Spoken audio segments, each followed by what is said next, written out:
Good evening and welcome to Equine Essentials. I'm your host, Gray Parks, nutritionist for ProTrition Feed. And tonight I'm here to talk to you about feed labeling and all of the fact and fiction and misconceptions about what's on a feed label and what the information actually means that we see on our feed labels. So if you've been viewing this with me for the last few years, you might notice tonight's slides are a little less colorful, a little less exciting than usual, but bear with me. I just want to make sure you see what an actual label looks like and where you would find the information that we're going to be talking about tonight. The first thing to know is what is required to be on a feed label. So feed label guidelines are set by an organization we call AAFCO, the Association of American Feed Control Officials. And AAFCO gives us recommendations and wording and categories for how and why certain information needs to be on a feed label.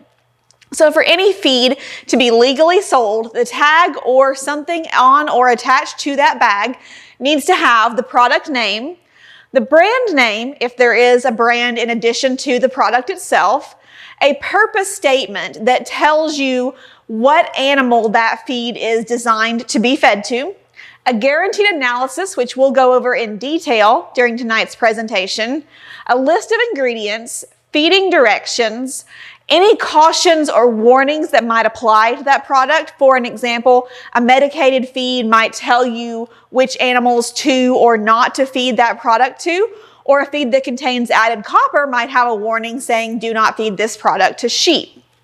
There also needs to be a manufacturer or distributor name and address and a net weight of that bag. So you should know whether you're looking at a 40-pound or a 50-pound package based on the label that's on that particular product. The ingredients list is going to be one part of the feed tag that horse owners will pay the most careful attention to. There are two ways that ingredients might be listed on a feed label. One, as in the example of one of our co-op horse feeds at the top of your screen, lists each individual ingredient. So you will see a specific type of grain like corn or oats, a specific protein product like soybean meal or canola meal. Another way uses what we call collective labeling. So you'll see on this line, for example, roughage products, which usually will mean something like alfalfa meal, soy hulls, etc. Processed grain byproducts, which is usually going to be something like wheat midds. These are not necessarily superior or inferior ways of labeling a product, but most commonly on horse feed, you're going to see individually labeled ingredients. In fact, I had to actually pull that second ingredients list from one of our cattle products because we don't have a horse feed in our product line that we use collective labeling for. Most horse owners prefer individual labeling because that gives them a better idea of what is in their feed. The order of ingredients on a tag also tells you the relative amounts by weight of individual ingredients. So the first ingredient is the ingredient that's the primary ingredient by weight. And you'll notice at the end of the ingredient list, you'll see things like mineral supplements and vitamin supplements and other additives that are in very small quantities. Now, that information is important to know, but don't read too much into it. For example, this feed, the first ingredient is oats, but oats only make up 20% of the feed. So even though oats are the primary ingredient by weight, they still don't make up a majority of that feed. It's a common one of the myths that we see is that, if a feed has oats in the first 4 ingredients, for example, it must be a high starch product. But this feed with oats as the number 1 ingredient is actually only 12% starch. So it's not really a high starch product at all, again, because there are so many ingredients that oats don't actually make up a huge portion of that. So you can learn a lot from the ingredients list, but you don't always get exactly the information you might have thought you were getting, only knowing the order of the ingredients on that feed. Now, you'll hear a lot of marketing in the horse industry about fixed formula, and I get a lot of questions about fixed formulas. And there's a lot of, again, information out there that's semi-factual when it comes to fixed formula feeds. Our horse feeds are technically fixed formula feeds. That means that from day to day, we don't vary what ingredient is in that feed. Right? It's one of the reasons we do individual listing on those feed tags. There is another way to formulate a feed called a least cost, which means that from batch to batch, you may vary the individual ingredients based on the price of those ingredients. A lot of least cost formula feeds, but not all, will have collective labeling because it's a little simpler to use grain products and then use more corn or more oats. However, with a fixed formula feed, that doesn't mean the formula never ever changes. So, for example, we may learn something about an ingredient. We may learn something about a new additive to put into a horse feed, or we may change a supplier and go from loose soy hulls to soy hull pellets and need to change that on the ingredient label. So that's why I call our feeds mostly fixed formulas. We don't change them often, but there will occasionally be changes. You may also see some differences depending on when or where your co-op feed is milled. For example, we use different suppliers for specific ingredients for some of our mills because they're so far away. Rockford and Jackson, for example, are all the way on opposite ends of the state, and they can't always get the exact same ingredients from the exact same supplier. Knowing that, we know that some of the ingredients that we get into one plant might vary slightly from the ingredients we get at another plant. So, for example, wheat midds at one plant might have a higher protein content than wheat midds at another plant. So when we make a feed, we may slightly tweak the amount of each ingredient at a specific plant to make sure we're getting the nutrition that we guarantee in that feed. So the actual specific ingredients don't change. The relative amounts might change. You might have 30% wheat midds at one plant and 27% wheat midds at a different plant. It's a slight variation, but it isn't exactly the same from plant to plant. There are some products where the ingredient list is very specifically fixed. No matter where the feed is made or who makes it, in the case of a national product, it's always X% this, Y% that. And again, that's neither inferior or superior as long as you're monitoring the nutrient content of the ingredients. It's just an extra layer that needs to be taken into account no matter which way a feed company decides to manufacture a particular feed or line of feeds. To go along with that fixed formula, the guaranteed analysis tells you what you really need to know. The ingredient label tells you what's in there, but the guaranteed analysis tells you the quality of what's in that feed. Now, a guaranteed analysis may be very short on some products or very extensive on other products. And again, that's not really a reflection of the quality of the product, but when, where, and how that feed was made. Even things as simple as, does the feed mill making that product have a computer that can print a specific size of tag or specific information on the tag? There are some components of the guaranteed analysis that are required by law. So every horse feed has to have a minimum for crude protein, for example. But not every vitamin or mineral will necessarily be on a feed tag. And that varies from state to state as far as what specifically does or does not have to be on that feed tag. A common misconception is that a nutrient that's not on the feed tag is not actually guaranteed, and that's not true. For example, you'll notice that on this Co-op Pinnacle Senior feed tag, we don't list a guaranteed for a minimum amount of magnesium in the product. But we do formulate for a minimum amount of magnesium, many other vitamins and minerals that aren't actually on this specific tag, but it's information that I have and I'm always happy to share with you if you have a need or interest in learning more about the nutrients in your feed. Another common misconception is that the guaranteed analysis tells you exactly how much of each individual ingredient is in every single bite of that feed. And I really wish that were true.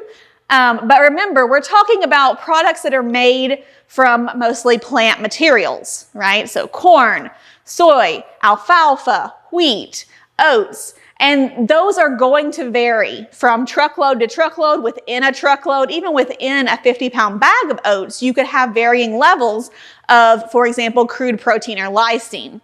So a guaranteed analysis will always list the nutrients as minimums, or for some nutrients, maximums, or sometimes both. Because unless we were making a completely synthetic product in a lab, we can't guarantee that every single mouthful is going to be exactly identical to the one before and the one after that. That's why it's important if you're going to test a batch for quality or to test the nutrient content that you don't just grab a handful off the top of one bag and assume that's going to be exactly the same as the entire 12-ton lot of feed that we made that day.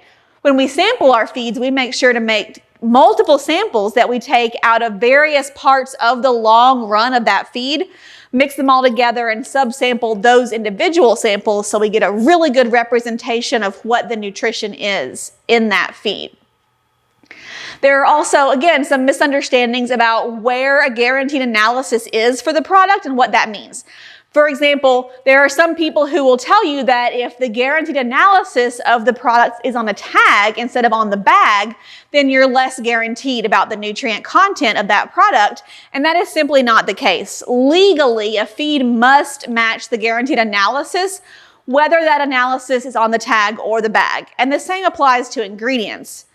Just as I was talking about when I talked about where we make our feeds and a fixed formula, there are varying reasons that have nothing to do with product quality that might impact whether a company chooses to use a bag or a tag.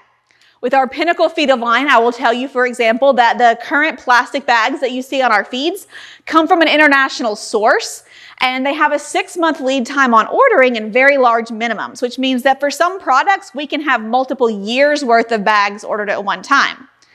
Now, nutrition is an ever-changing science, and it's very easy to believe that if, say, we have 4 years worth of bags, there's going to be new science in that 4 years that might tell us that we need to change or increase an ingredient or take out an ingredient or increase the amount of, say, a specific amino acid.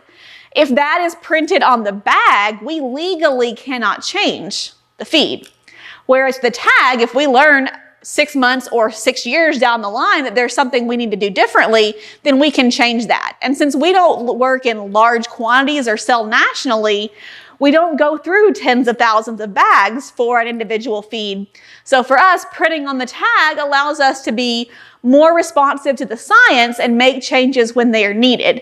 But rest assured, we don't change them often. I can tell you, as the person who does make these changes now, it's a lot of work, and we don't want to go doing that without really good reason. So if you pay attention to your tags, you'll notice that the feed you bought last year and the feed you bought this year are very, very, very similar. One difference that has taken place recently, and some of you may have noticed, is that we have been able to add canola meal to our ingredients for a lot of our feeds, including the horse feeds. Canola meal is nutritionally very similar to soy, but it allows us to use a little more cost-effective version. And for a lot of horse people who may have questions about soy content in their feeds, it's kind of a win-win situation. So if you've noticed pellet colors darkening a little bit on some products, that's why that happened recently. Hopefully for the better for both your wallet and your nutritional concerns about your horse. Another thing that gets a little bit misinterpreted on a feed tag sometimes is the feeding directions, which you'll also find on most of your feed companies' websites. The feeding directions tells you a recommended or general amount of feed to feed your horse. Right? Now, if you'll notice, these feeding directions always tell you we're assuming you feed a certain amount of average quality forage. So in the case of this tag off of our Pinnacle 1400, it's assuming that you're feeding 1.2% of your horse's body weight in forage. I hope the vast majority of you are feeding a lot more than 1.2% of your horse's body weight. In fact, I recommend about twice that much forage, which means that if you're feeding 2 to 2.5% of your horse's body weight in a good quality forage, you probably don't need to feed the amount that you're seeing on this tag, right? So these are not minimum feeding guidelines. These are average feeding guidelines. For the most horses, in most cases, when you're looking at a typical feed and you're feeding 2% or more of their body weight in hay, then as long as you're feeding at least 3 or 4 pounds of a feed, you're going to get those horses' minimal requirements met, right? If they can't eat 3 pounds, then you need to be on a balancer, not a regular feed. But don't confuse the tag for the minimum. Different feed companies will also give you both a minimum and a recommended amount. And again, always based on the amount of forage. So this is a guideline. This is not a hard and fast rule for how much. And I'd love to put all of that information on a tag, but our tags are about this big, right? So we can only put so much information. And that's why what you have is a general guideline on your feed tag. No matter what feed you're choosing or what particular type of horse, the most important thing to keep in mind is that if you have the right feed for the job and the right feed for your horse, then it takes a lot of the guesswork out of this. So for example, I have 2 horses here on this slide at very different points in their age. They're actually half sisters, right?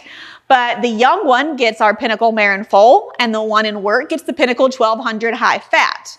The younger one needs a higher quality protein, especially when it comes to essential amino acids, higher trace mineral requirements. The one in work doesn't have that same requirement, so a different feed for each horse fed at the recommended amounts based on their body weights and their work gets their needs met. And I'm confident in the quality of what they're getting because I know how to interpret the information I have on what's in that feed and why that's in there. As always, thank you so much for joining me tonight. If you have questions about your feeds, questions about nutrition in general, you're always welcome to reach out to me at gray.parks@protritionfeed.com. I hope to see you again next month for another episode of Equine Essentials.